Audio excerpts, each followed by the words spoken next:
রাত নামলে চারপাশ যখন ধীরে ধীরে নিস্তব্ধ হয়ে যায়, তখন কি আপনার মনও শান্ত হয়ে যায়? নাকি ঠিক তখনই বুকের ভেতর অদ্ভুত এক শূন্যতা জেগে ওঠে? সবাই ঘুমিয়ে পড়ে, কিন্তু আপনার চোখে ঘুম আসে না। পুরনো কষ্ট, অভিমান, অপমান, ভয়, না পাওয়ার যন্ত্রণা একে একে দরজা নাড়া দেয়। কেন এমন হয়? কেন রাত হলেই মন বেশি ভারী হয়ে যায়? আপনি কি জানেন, ঘুমোতে যাওয়ার ঠিক আগের কয়েকটি মুহূর্ত আপনার আগামী দিনের সুখ, শান্তি, এমনকি আপনার অন্তরের শক্তিকেও বদলে দিতে পারে? শাস্ত্রে বলা হয়েছে, দিনের শেষ চিন্তাই মনের গভীরে সবচেয়ে বেশি ছাপ ফেলে। তাহলে প্রশ্ন হলো, আমরা দিনের শেষে মনকে কি দিচ্ছি?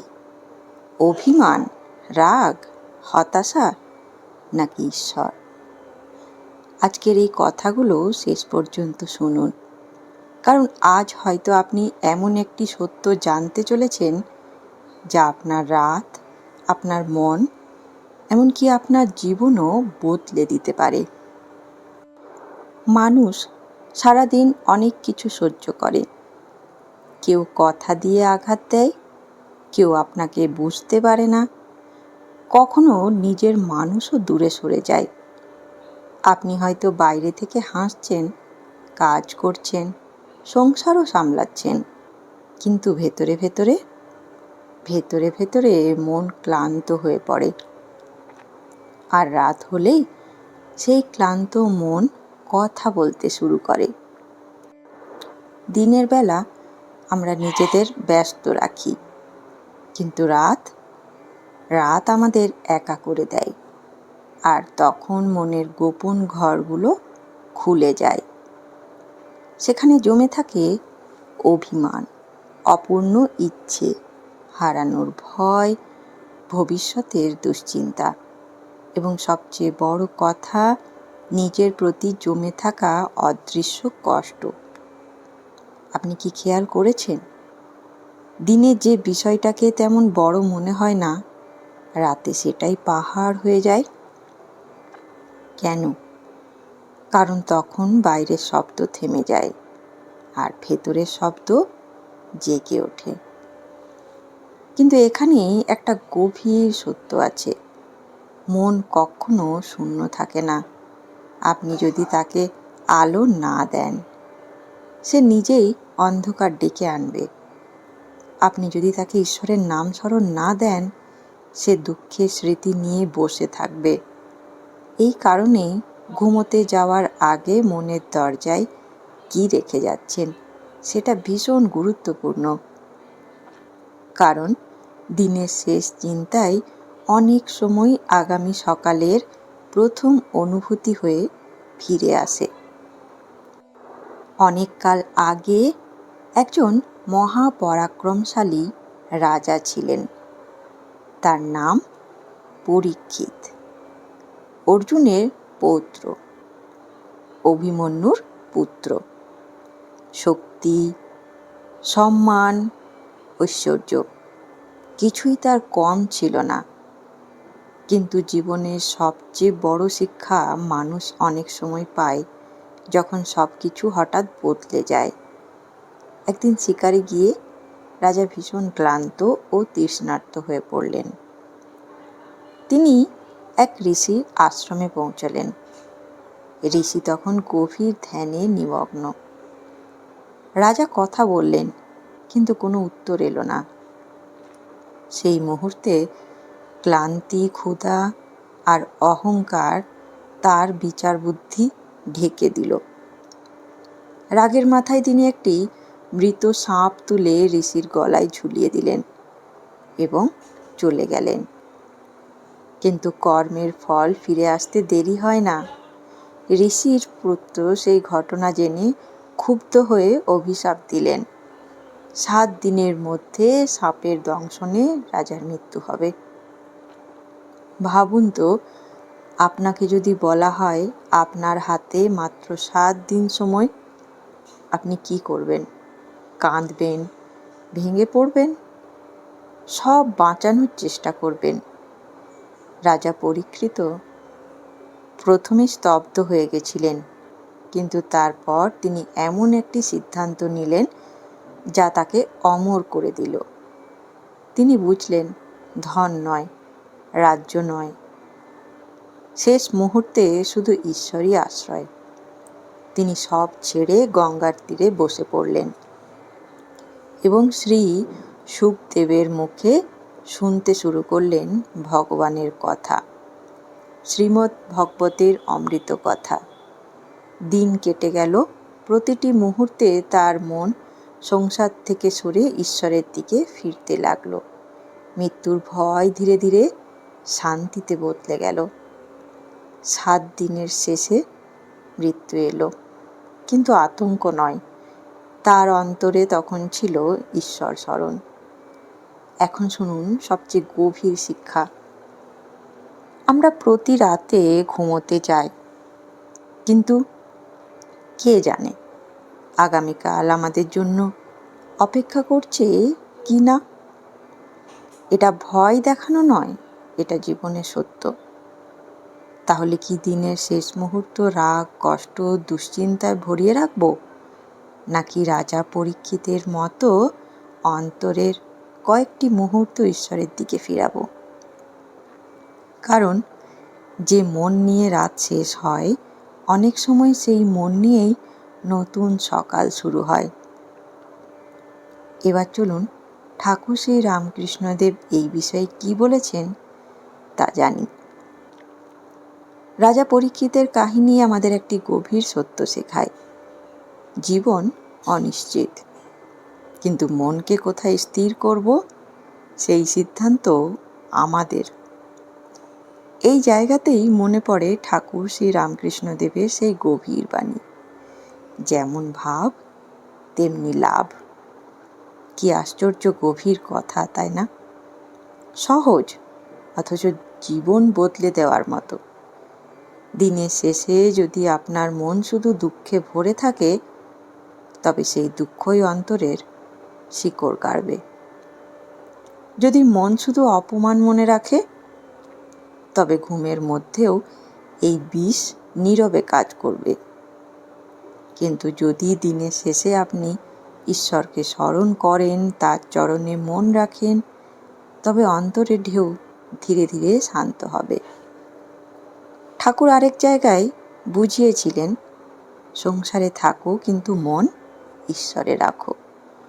এই কথার অর্থ কি জানেন?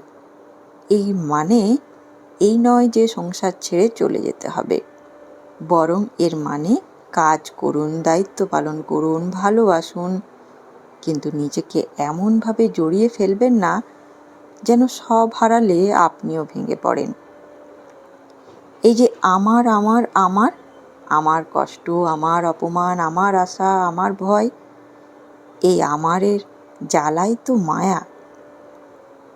আর মায়া যত ঘন হয়, দুঃখও তত গভীর হয়। আপনি কি খেয়াল করেছেন, রাতে ঘুমোতে যাওয়ার সময় হঠাৎ পুরনো কষ্ট কেন ফিরে আসে?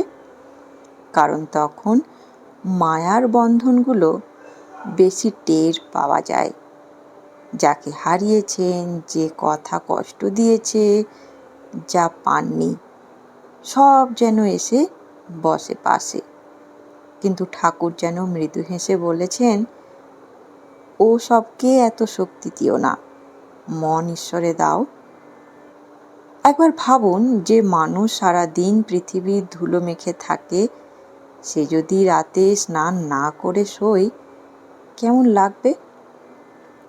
ঠিক তেমনি সারাদিনের মানসিক ধুলো নিয়েও যদি আপনি ঘুমিয়ে পড়েন, তবে মন কিভাবে শান্ত হবে? তাই রাতে ঘুমোবার আগে অন্তত কয়েকটি মুহূর্ত মনের ধুলো ঝেড়ে ফেলুন, ঈশ্বরের নাম নিন, নিজেকে বলুন, আজ যা হয়েছে সব তোমার চরণে সমর্পণ করলাম।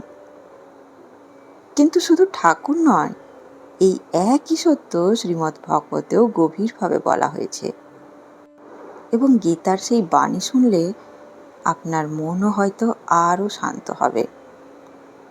শ্রীমদ্ ভগবত গীতায় ভগবান শ্রীকৃষ্ণদেব বলেছেন, যে ব্যক্তি সব কামনা বাসনা ত্যাগ করে মমতাহীন ও অহংকারহীন হয়ে শান্তিতে থাকে, সেই প্রকৃত শান্তি লাভ করে। এর সহজ অর্থ হল আমাদের অশান্তির বড় কারণ আঁকড়ে ধরে থাকা।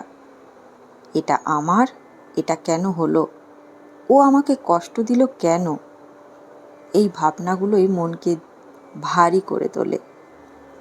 তাই রাতে ঘুমোতে যাওয়ার আগে সব কিছু শক্ত করে ধরে না রেখে মনে মনে ছেড়ে দিন। বলুন, হে ঈশ্বর, আজকের সব দুঃখ তোমার চরণে রাখলাম। তাহলেই মন হালকা হবে। এবার আমরা শুনব শ্রী শ্রী মা সারদা দেবীর উপদেশ। শ্রীমা বলেছিলেন, সর্বদা মনে রাখবে তোমাদের একজন মা আছেন। কি অপার সান্ত্বনার কথা! রাতের নীরবতায় যখন মন একা লাগে, যখন মনে হয় কাউকে বলার নেই কেউ, তখন এই কথাটাই আশ্রয়। আপনি একা নন, আপনার কষ্ট দেখার একজন আছেন, আপনার নীরব কান্না শোনার একজন আছেন।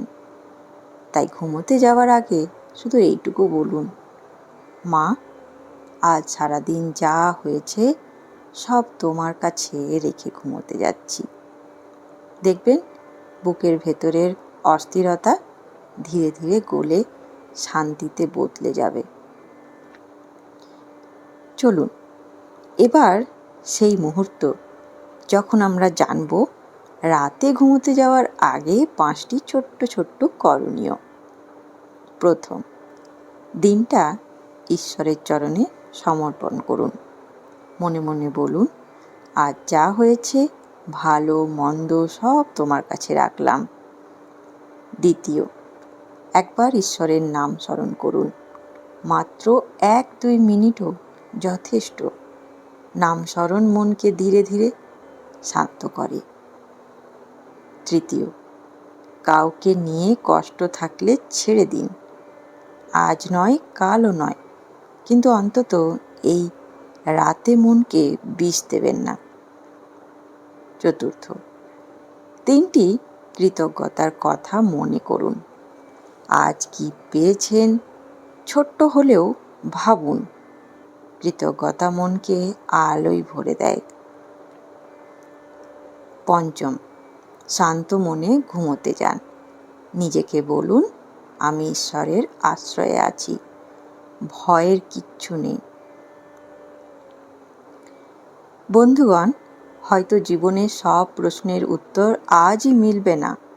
হয়তো যে কষ্টটা বুকের ভেতর লুকিয়ে আছে সেটাও এক রাতেই মুছে যাবে না। হয়তো যাদের কাছ থেকে ভালোবাসা আশা করেছিলেন তাদের কাছ থেকেই আঘাত পেয়েছেন। হয়তো এমন কিছু দুশ্চিন্তা আছে যা কাউকে বলতেও পারবেন না। কিন্তু তবু একটি কথা আজ মনে রাখুন, আপনি একা নন। এই বিশাল পৃথিবীতে সবাই যদি মুখ ফিরিয়ে নেয়, তবুও একজন আছেন যিনি আপনার নীরব কান্নাও শোনেন, আপনার ক্লান্ত মনও বোঝেন, আপনার না বলা প্রার্থনাও জানেন। তাই আজ রাতে ঘুমোতে যাওয়ার আগে আর সব হিসেব মেলাতে যাবেন না, সব প্রশ্নের উত্তর খুঁজতে যাবেন না। শুধু শান্তভাবে চোখ বন্ধ করে বলুন, হে ঈশ্বর, আজ সারাদিনের সব ক্লান্তি, সব দুঃখ, সব অভিমান তোমার চরণে রেখে দিলাম। আমায় শান্তি দাও। বিশ্বাস করুন, যে মন সমর্পণ করতে শেখে সেই মনই শান্তি খুঁজে পায়। কারণ পৃথিবীর আশ্রয় সীমিত, কিন্তু ঈশ্বরের আশ্রয় অসীম। তাই আজ রাতে ঘুমোতে যাবেন না, ঈশ্বরের ভরসায় নিজেকে সঁপে দিয়ে ঘুমোতে যান। হয়তো আগামী সকাল আপনার জীবনের সব সমস্যা বদলে দেবে না, কিন্তু আপনার মনকে বদলে দেওয়ার জন্য ঈশ্বরের একটুখানি করুণাই যথেষ্ট।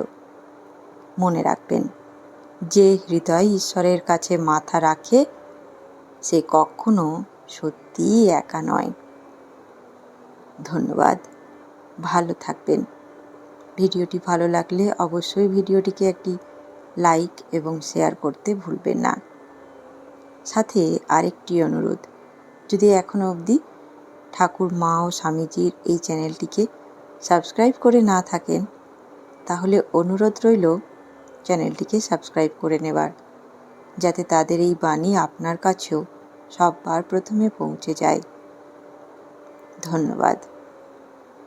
জয় ঠাকুর, জয় মা, জয় স্বামীজি।